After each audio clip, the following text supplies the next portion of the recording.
First, we want to get right to the breaking news overnight. Those violent May Day riots erupting in Seattle. Multiple people arrested after at least 5 officers were injured during clashes with protesters. ABC's Neil Karlinski is in Seattle, has the latest for us. Good morning, Neil.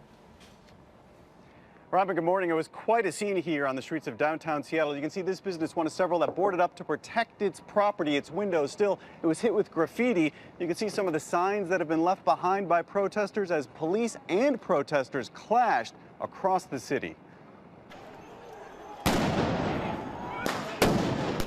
May Day protests in Seattle turning into a free-for-all.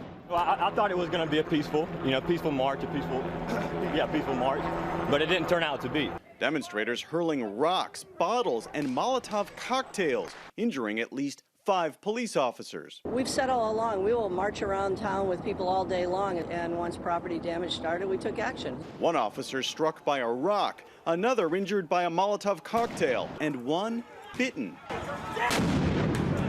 Throughout the early evening, protesters and police pushed and shoved, testing each other's limits. We don't want to hurt anyone!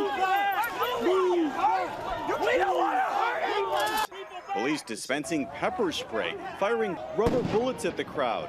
Protesters responding with rocks and bottles. May Day is traditionally celebrated throughout the world as a rallying call to improve conditions for workers. But this year's protests also brought its share of anarchists who dressed in black and seemed intent on violence. At this Costco parking lot, officers in riot gear blocked protesters, demanding they disband. Many refused. 9 protesters arrested. Seattle has had some trouble on May Day for years, so police were staged and ready across the downtown area. Otherwise, they feel like this could have been even worse, George. Yeah, it sure could have been. Okay, Neil, thanks very much.